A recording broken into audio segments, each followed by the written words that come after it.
Assalomu alaykum hurmatli anglag'uvchilar. Diqqatingizga diniy olim Muhammad Yusuf Muhammad Tursunning Din va hayot 2000 savolga javob nomli asrini sunduq.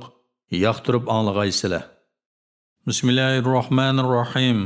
Axloq haqida qisqacha tushuncha. İnsanlarning moddiy va ma'naviy ikki tarafi bordir. İnsanlarning moddiy tarafi tan, ma'naviy tarafi ruh deb ataladi. Ruhni ko'gili bo'lmaydi.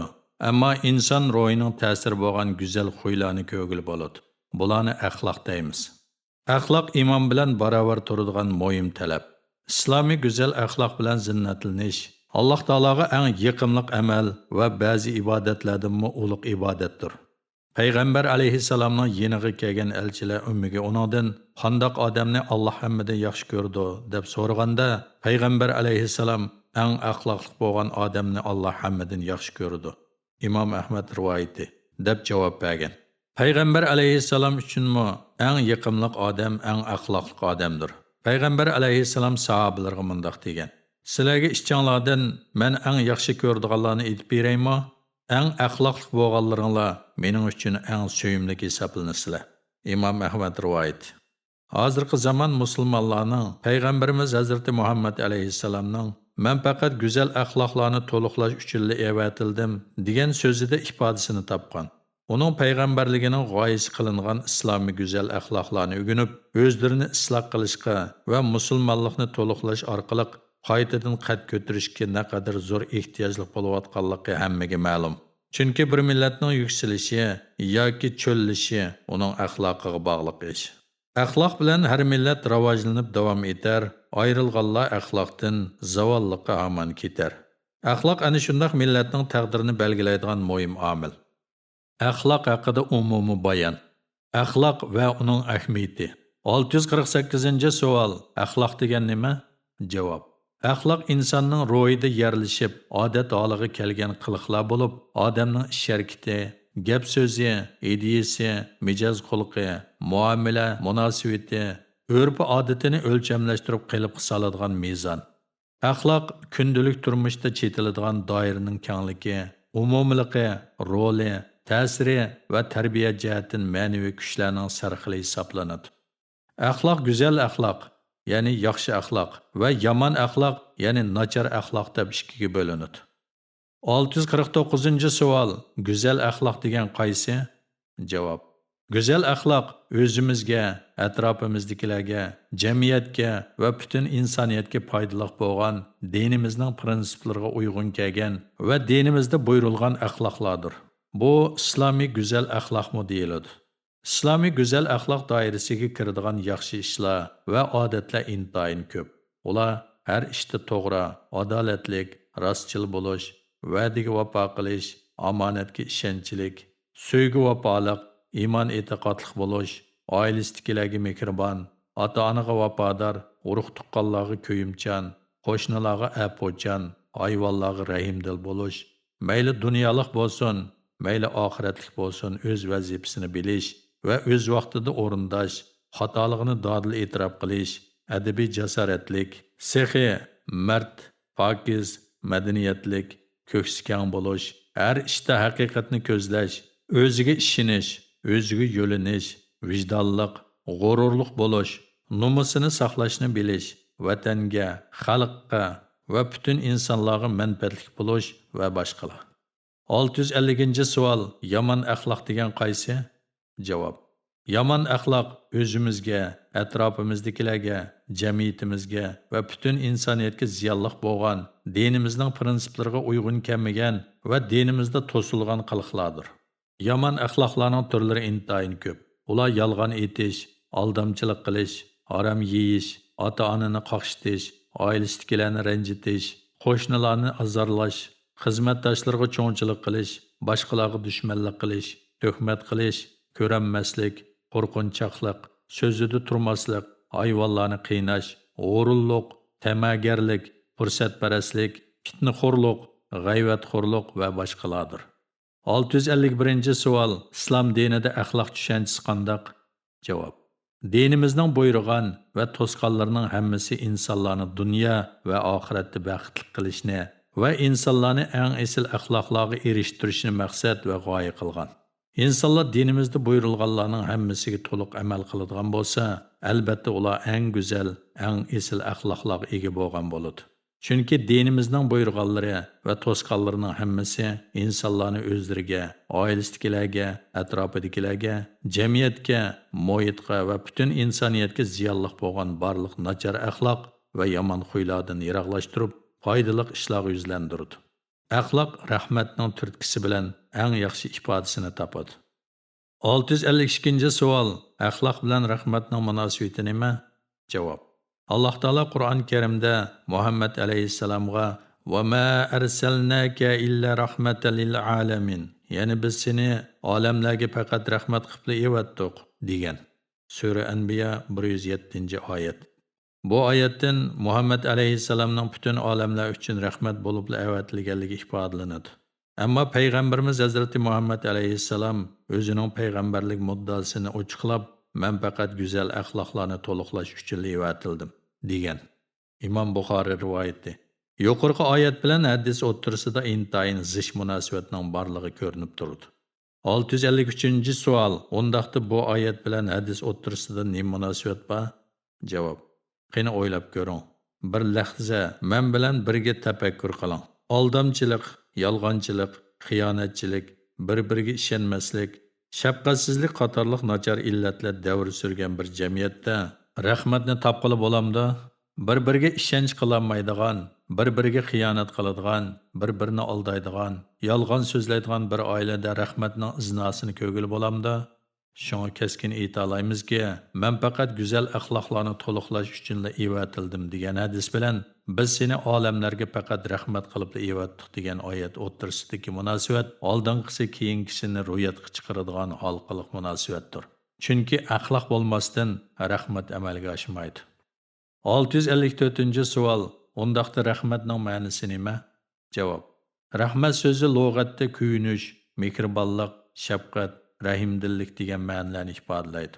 Rahmat so'zini mashhur tilshunos olim Abduqodir Jurjani boshqalarga yaxshilik yetkazish deb ta'riflagan.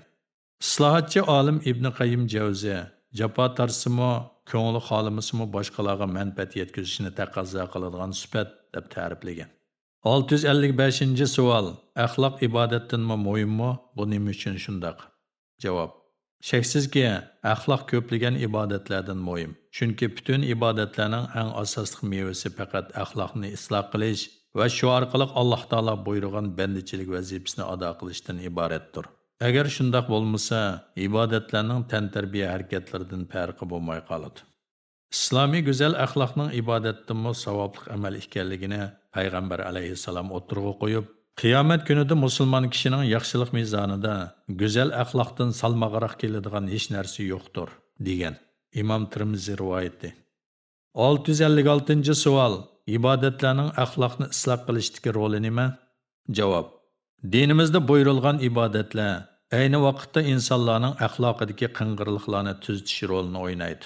Masalan, ibodatlarning beshi bo'lgan namoz haqida Alloh taolo Qur'oni Karimda "Innas-solata tanha anil fahsha'i val munkar", ya'ni haqiqatan namoz qabih ishlardan, gunohlardan to'sidi deydi.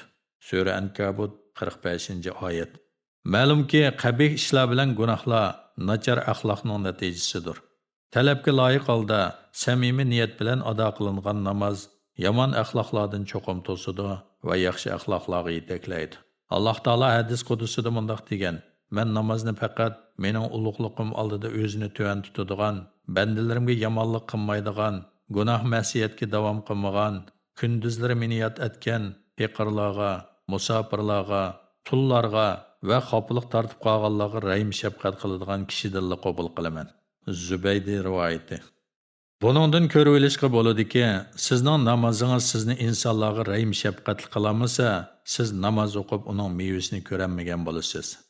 Zakotning g'oyasi va mevasidan maqsad go'zal axloqni yetildirishdir.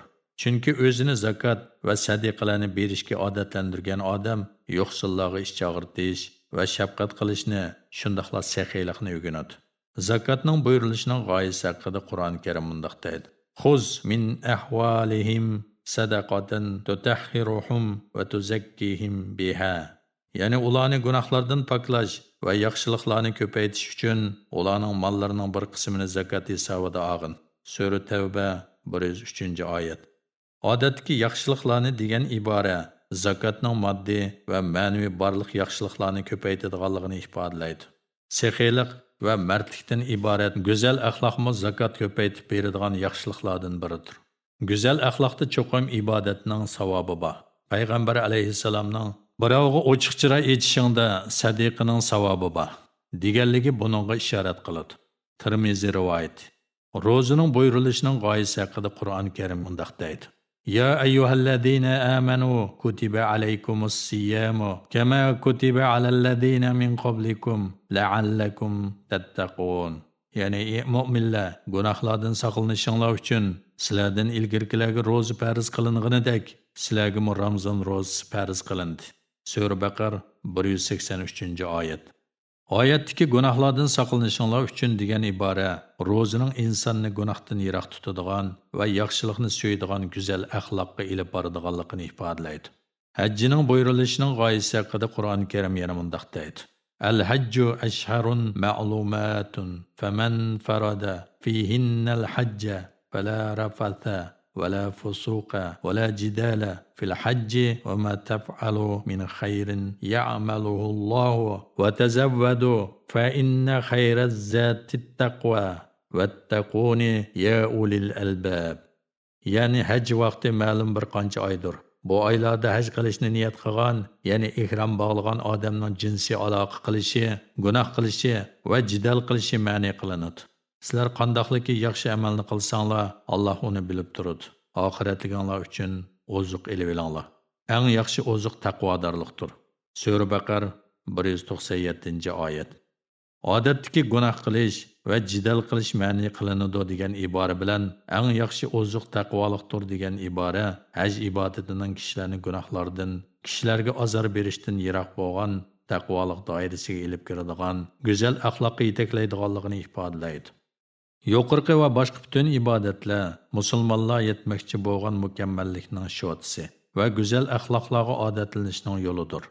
O'rindog'uvchisiga bu dunyoda foydasi bo'lmagan ibodatlarning oxiratda uningga foyda yetkazishini tasavvur qilib bo'lmaydi. Ibodat bilan axloq ayrilmas bir butunlik. 657-savol. Hozirgi musulmonlarning axloqiy ahvoli qanday bo'lmoqda? Javob: İnsan tantarbiya orqali jismoniy sog'lomlikka erishsa, ibodat orqali ro'yi go'zallikka va go'zal axloqlarga erishadi. Ba'zi kishilar masjidda noiti axloqliq, ammo masjidning sirtida, jamiyatda, oilasida, ish o'rnida u boshqa inson. Ibodat bilan axloq o'ttirsidagi mundaq cho'ng ayrilish natijasida islom dunyosida mundaq ikki xil insonlar mavjud. Biri axloqi nachar, ammo ibodatlarni vaqtida o'rindaydiganlar. Yana biri axloqi yaxshi, ammo ibodatlarni yaxshi o'rindamaydiganlar yoki hech o'rindamaydiganlar. Jamiyatda ba'zi kishilar borki, ular muomala ishlarida nihoyat rostchil, durust va ishonchlik, ammo namoz o'qimaydi. Yana bir kishilar borki, ular ibodatlarga nihoyat hirisman bo'lsa-mu, axloqi nachar bo'lganlikdan birini aldaydi, yana biriga azor qiladi. Bu ikki firqaning hech qaysi islomdan emas. Ustoz Amir Xolidning Mu'minning axloqi nomli asridan. Suv bilan o't birlashmaganidek, talabga loyiq o'rindalgan ibodat bilan yomon axloq birlashmaydi. 658-savol. Ibodat bilan axloqqa qo'yilgan talab bir xilmi? Javob: Dinimizning ibodatlarni o'rindashga qo'ygan talabi bilan islomiy go'zal axloqlar bilan axloqlanishga qo'ygan talabi va chaqirg'i birdir. Ya'ni islom nazarida axloq bilan ibodat ikkisi birdir. Qur'on Karim va hadislarda buning misollarini ko'p ko'rgili bo'ladi. Rostli baxtga erishadigan haqiqiy mu'minlarning sifatlarini bayon qilgan jami oyatlar va hadislarda ularning axloqi bilan ibodati maqtalgan. Masalan, Mu'minun surasi mundaq boshlangan: Qad aflahal mu'minunallazina hum fi solatihim xoshi'un. Ya'ni mu'minlar haqiqatan baxtga erishdi. Ular shundaq mu'minlarki namozlarda Allohning ulug'lig'idan, uningdan ayminib turg'uvchilardir. Bu ibodat. Vallazina hum anil lagwi mu'ridun. Ya'ni ular behuda so'z, behuda ishdan yiroq bo'lg'uvchilardir. Bu axloq. Vallazina hum liz-zakati fa'ilun. ya'ni ular zakat berguvchilardir. Bu ibodat. Vallazina hum li furujihim hafizun illa alal azwajihim aw ma malakat aymanuhum fa innahum ghayru ma'lumin. Faman ibtagha wara'a dhalika fa ulaika humul aadun. Ya'ni ular avratlarini o'zlarining ayollari va cho'rilaridan boshqalardan, ya'ni haromdan saqlovchilardir. O'z ayollari va cho'rilari bilan jinsiy yaqinchilik qiluvchilar malomat qilinmaydi. Buning sirtidan jinsiy talabini qondirishni talab qiluvchilar haddidan oshquvchilardir. Mana bu axloq. Vallazina hum li amanatihim va ahdihim ra'un. Ya'ni ular o'zlariga topshirilgan omonatlarga va bergan va'dasiga rioya qiluvchilardir. Mana bu axloq. Vallazina hum ala salatihim yuhafizun. Ya'ni namozlarini vaqtida talabga loyiq ado qiluvchilardir. Mana bu ibodat. Sura Mu'minun 1-9 oyatlar. Demak, dinimizning bizdan talab qilinadiğini ibodat bilan axloq har ikkisidir. 659-savol. Mu'minlarni Allohning sevgisiga erishtirgan narsa nima? Javob. Shaksizki musulmonlarni Alloh taolaning sevgisiga loyiq qilgan va uningga erishtirgan narsa go'zal axloq bilan samimiy ibodatdir. Qur'on Karim Allohning sevgisiga erishgan yaxshi bandalarning sifatlarini, ularning ibodati va axloqi bilan birga bayon qilgan. Masalan, Furqon surasida mundaq degan: "Va ibadur rahmanillazina yamshuna alal ardi havnan va iza khatabahumul jahiluna qalu salaman." Ya'ni marhamatlik Allohning yaxshi ko'radigan bandalari ziminda o'zlarini tuvan tutib, tamkinlik bilan ma'ud. Nadallar ularga naloyiq so'z qilsa, ularga sizlarga omonlik tilaymiz deydi va o'z yo'liga davom qiladi. Mana bu axloq. Vallazina yabituna li robbihim sujjadan va qiyaman. Ya'ni ular kechalarni Parvardigoriga sajda qilish va uzun qiyomda turib namoz o'qish bilan o'tkazadi. Mana bu ibodat. Vallazina yaquluna rabbana asrif anna azaba jahannama inna azabaha kana gharaman inna sa'at mustaqaran va maqaman. Ya'ni ular Parvardigorimiz bizdan jahannam azobini yiroq qilgan. Jahannamning azobi haqiqatan sening dushmanlaringdan ayrilmaydi. Jahannam haqiqatan yomon qarorgohdir, yomon joydir deydi. Mana bu ibodat. والذين إذا أنفقوا لم يسرفوا ولم يقتروا وكان بين ذلك قواما. Yani ular xarajat qilganda isrofchilikmi qilmaydi, bexillikmi qilmaydi. O'tirhol xarajat qiladi. Mana bu axloq. Sura Furqon 63-67-oyatlar. 660-savol. Qiyomatda quruq qo'l qoladiganlar kimlar? Javob. Payg'ambar alayhissalom bir kuni sahobalardan kimning quruq qo'l qog'uvchi ekanligini bilamsizlar deb so'raganda, sahobalar hech qanday mol-mulki bo'lmagan kishini quruq qo'l qog'uvchi kishi deymiz deydi. Bu vaqt payg'ambar alayhissalom qiyomat kuni birov namoz, zakat va ro'za qatorliq ibodatlarni o'rnatgan holda keladi. Ammo u birini tillagan, biriga tuhmat chaplagan, birining melini yavagan, birining qinini to'kkan, birini urgan bo'lib, bu sababdan uning yaxshiliklari shularga ilib beriladi. Uning yaxshiliklari tugisa, ularning gunohlari uningga ortiladi. Ondan u do'zaxga tashlanadi. Mana bu mening ummatimning quruq qo'l qog'uvchilaridir, degan. Imom Muslim rivoyati. Hadisda anlaganimizdek, ibodatning qabul bo'lmasligining va oxiratda asqatmasligining birdan-bir sababi yomon axloqlardir. 661-savol. Sharkatning go'zal bo'lishi uchun nima qilish kerak? Javob. Sharkatning go'zal bo'lishi uchun nafsini poklash va ro'yini yuksaltish orqali ishni ichki dunyosini isloq qilishdan boshlash kerak. Chunki insonning ichki dunyosi tuzalmasdan, tashqi harakatining tuzalganligi ishga yaramaydi. Bundaq inson yasalmaliqdan xoli bo'lolmaganlik sababli islomiy go'zal axloqni hosil qilolmaydi. Inson ruhiy dunyosini go'zal adab axloq bilan zinnatlagandila, jamiyatda ish harakati go'zal, so'z ifodasi go'zal, muhiti go'zal bo'la oladi. Iffat hayolik, go'zal g'oyilik, qaytmas irodalik, chidam g'ayratlik, sabr toqatlik, tirishchan, samimiy sadoqatlik, kamtar, ishchan, apuchan, muloyim, eg'ir besiq, ruhiy dunyosi mukammal odam bo'la oladi. Aksicha, adab axloq tarbiyasiga sal qaralsa, yoki tashqi ko'rinishiga ahamiyat berilsa, go'zallik satlikka, yaxshilik yomonlikqa o'zgaradi.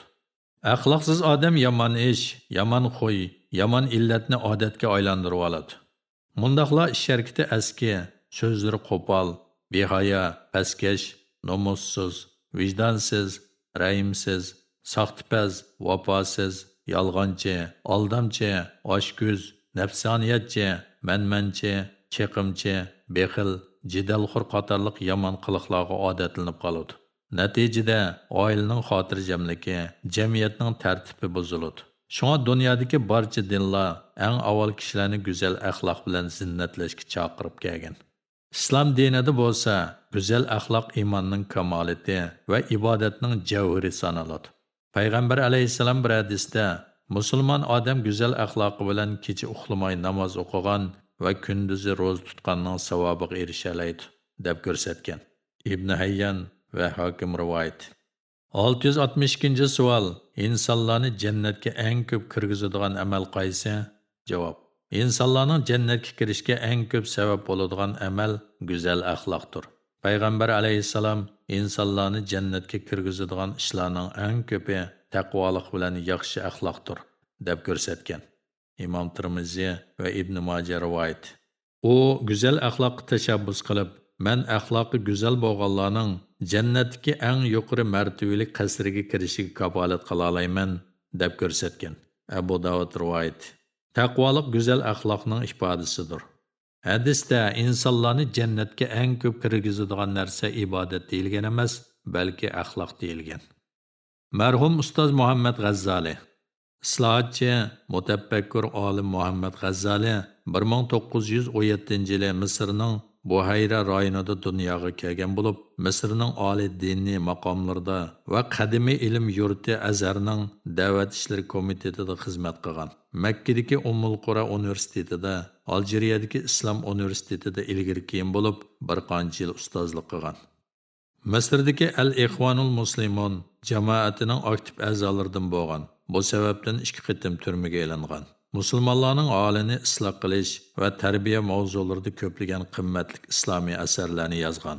1996-yili Saudiya Arabistonining Riyod shahrida chaqirilgan islom qurultayida so'zlab turgan paytda yuragi to'xtab qolib olamdan o'tgan. Madinadagi Baqi qabristonligiga dafn qilingan. Musulmonning axloqi nomli asrda mundaq deb yozadi. Iymon kishini pastlikdan saqlag'uvchi va ulug'liqqa qo'zg'atg'uvchi kuchdir. O'zlarini dindorlardan sanaydigan bir qism kishilar ba'zi ibodatlarni o'rindab qo'ygani bilan talab qilingan axloqiy ibodatlarni ado qilishga sal qaraydi. Buning bilan qilgan ibodatlardan foyda olmaydi. Bir odam payg'ambar alayhissalomning yoniga kelib, uningga: "Ya Rasululloh, bir ayol bor, u namoz o'qiydi, ro'za tutadi va sadiqani ko'p qiladi. Lekin qo'shnisiga tili bilan arziyat beradi ekan" deganda payg'ambar alayhissalom "U do'zaxga kiradi" degan.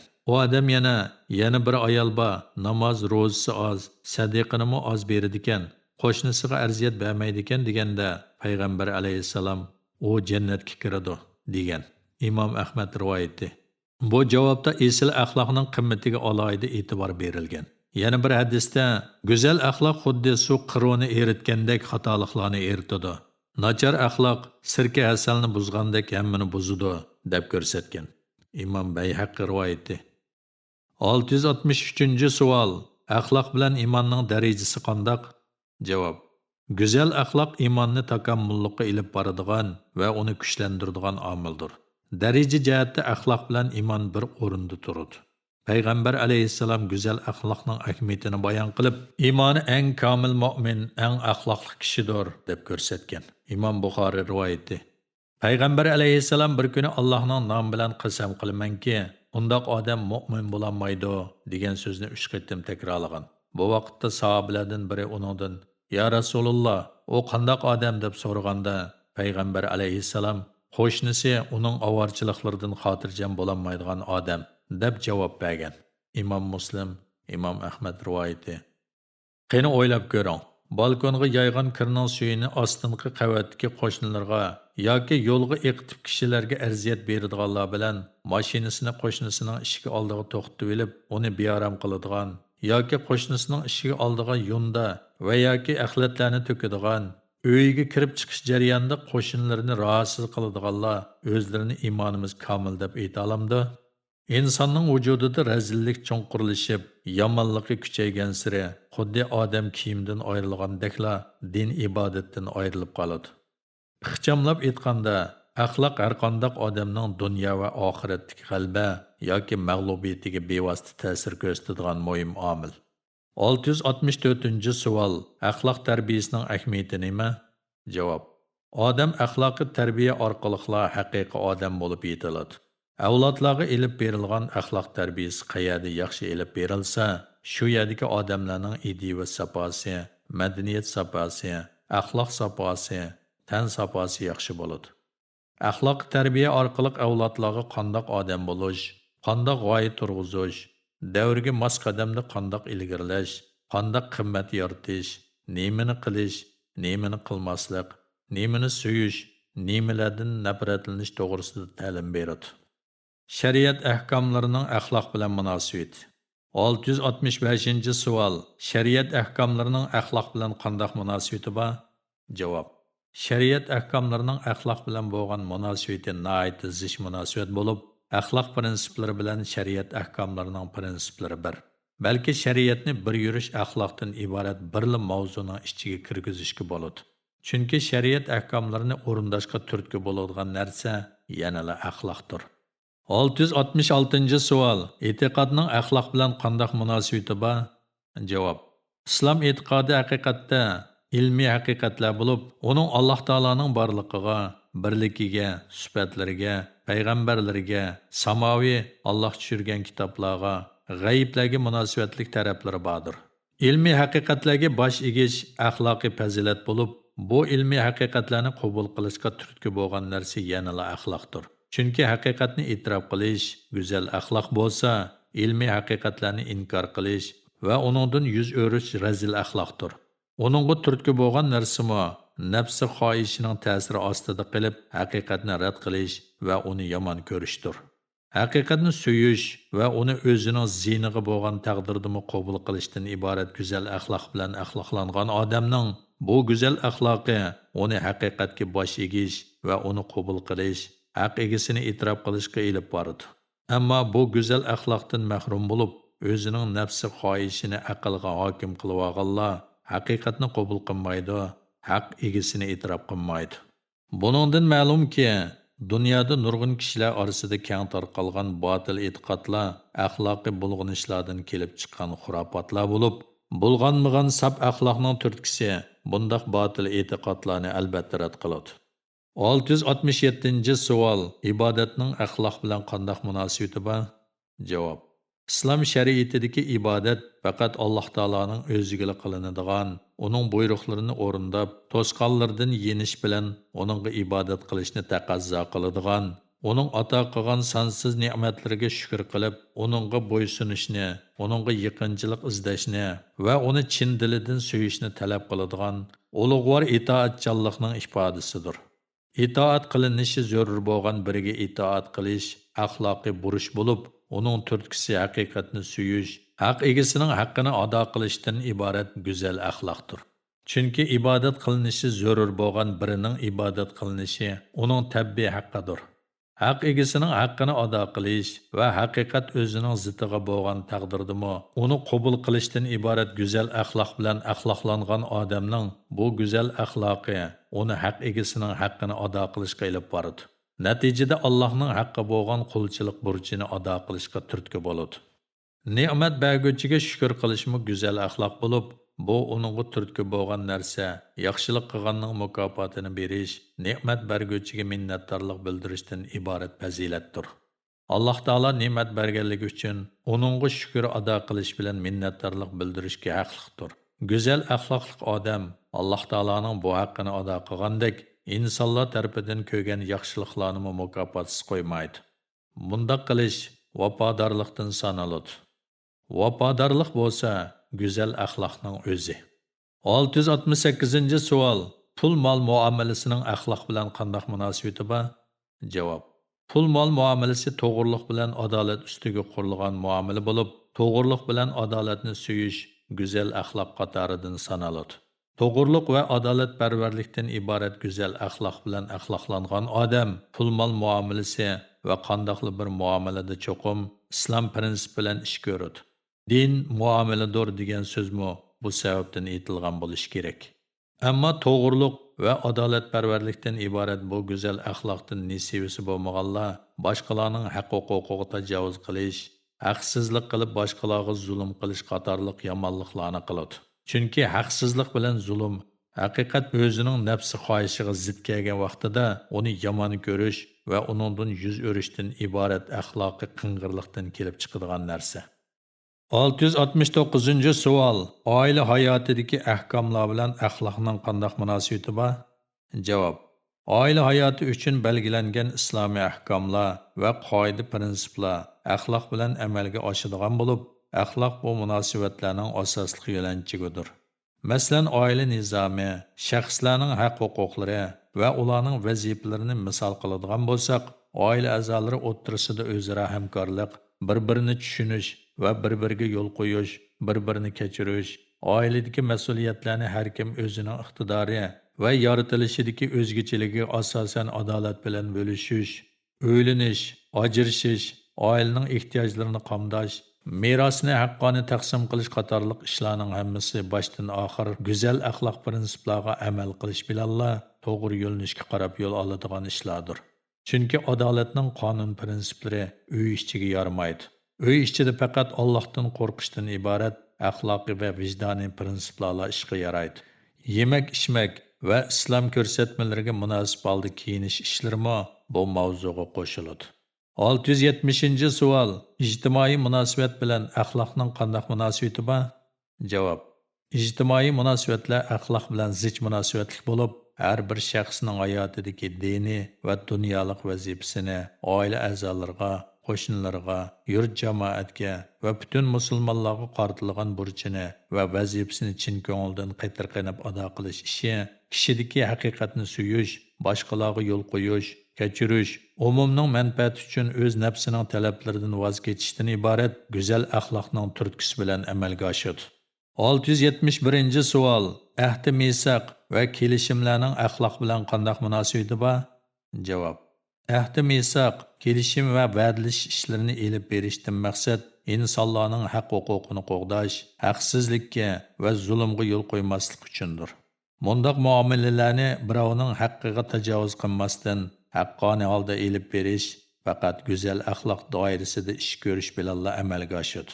Chunki go'zal axloq kishini o'z-o'zidan hisob elish, o'z e'tiqod qilayotgan dinning prinsiplariga amal qilish, haqsizlikka qarshi turish qatorliq fazilatlarga elib boradi. 672-savol. Islomiy qoida-usullarning axloq bilan qanday munosabati bor? Javob. Islomiy qoida-usullar insonning yurish-turishi va ish faoliyatlarida, shundaqla boshqalar bilan bo'lgan munosabatlarda ifodalanib turadigan bir xil to'g'riliq, haqqoniylik va adolatparvarlikni gavda qilgan ro'yi go'zallikdir. Uningda boshqalarni hurmatlash, ularga yaxshi va to'g'ri muomala qilish, ularni bearam qiladigan va ularning g'ururini dafsanda qiladigan har qanday gap so'z va harakatlardan yiroq turish qatorliq esil fazilatlar mujassam bo'lgan bo'ladi. Bu qoida-usullar faqat go'zal axloqdan nasiba olgan kishilardala o'z ifodasini topa oladi. Chunki bu ishlar davlatning jazo qonuni bilan qo'rqitib qildirg'ili bo'ladigan ishlar emas. Balki bu ishlarni insonlarning ichki dunyosidan chiqqan va uning ish-harakatlarini o'z kontroliga ostiga oladigan axloqning kuchi bilan qildirg'ili bo'ladi.